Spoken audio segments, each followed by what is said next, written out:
13 अगस्त को विधानसभा सत्र के दौरान चर्चा के दौरान समाजवादी पार्टी की जो विधायक थी पूजा पाल, उन्होंने मुख्यमंत्री योगी आदित्यनाथ की तारीफ की थी, क्योंकि उनके पति के जो हत्यारे थे वो भी समाजवादी पार्टी में थे और माफिया मुख्तार पे हत्या का आरोप लगा था और उस मामले में लगातार कार्रवाई हो रही थी।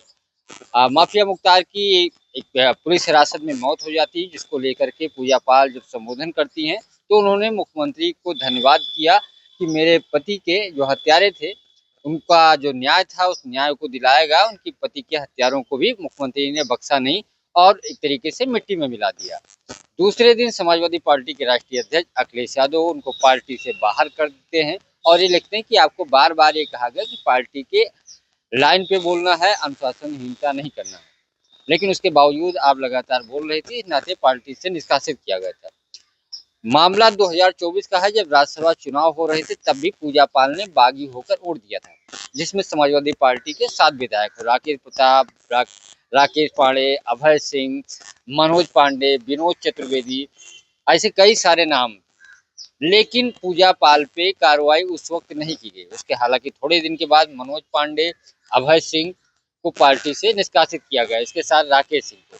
लेकिन उस समय पूजा पाल पे कार्रवाई नहीं की गई, वो कहा गया वो पीडीए की सदस्य हैं। लेकिन अखिलेश यादव को उस वक्त बेहद बुरा लगा जब माफिया अतीक को ये कहा कि मिट्टी में मिला दिया और मुख्यमंत्री योगी आदित्यनाथ की तारीफ, और उस समय सपा ने निष्कासित कर दिया। ये निष्कासन भारतीय जनता पार्टी ने हाथों हाथ लिया और मुद्दा बनाया कि माफिया अतीक का जब माफिया शब्द जोड़ा या हत्यारा कहा तब निकाला तो समाजवादी पार्टी को बहुत दुख हुआ। इस नाते पूजा पाल को पार्टी से निष्कासित कर दिया और पीडीए के सदस्य हैं। ये है समाजवादी पार्टी का असली रूप। इस मुद्दे पे भारतीय जनता पार्टी लगातार सपा को घेर रही है और बड़ा मुद्दा बना रही है। पूजा पाल भी इस पूरे मामले पे लगातार सोशल मीडिया पे एक्टिव हैं। 2 दिन पहले मुख्यमंत्री योगी आदित्यनाथ से भी मिली थी। कई सारी उनकी पोस्ट आई कि मैं विधायक बनने के लिए नहीं आया था, अपने पति के हत्यारों को का जो सजा दिलाने के लिए आई थी और उनको योगी आदित्यनाथ ने मिट्टी में मिला दिया। उन्होंने ये यहाँ तक कहा कि राजनीति मेरे लिए मायने नहीं रखता, कोई कुछ भी आरोप लगाए, मैं विधायक बनने नहीं आई थी। इस मुद्दे को लेकर के लगातार भारतीय जनता पार्टी हमलावर है, वही समाजवादी पार्टी पूरे मामले पे बैकफुट पे है।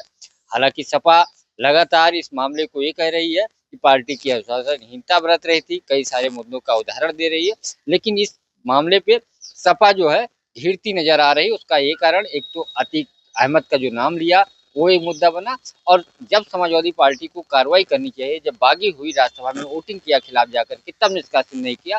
जब सीएम योगी आदित्यनाथ की कानून व्यवस्था पे बड़ाई की, माफिया अतीक अहमद का जिक्र किया कि वो एक बड़े माफिया थे और मुख्यमंत्री योगी आदित्यनाथ ने मेरे साथ न्याय किया, तब ये मुद्दा और गर्म हो गया और जब सपा ने बाहर का रास्ता दिखाया तो ये लगातार इस मामले को भाजपा मुद्दा बनाकर सपा को घेरने की पूरी कोशिश कर रही है।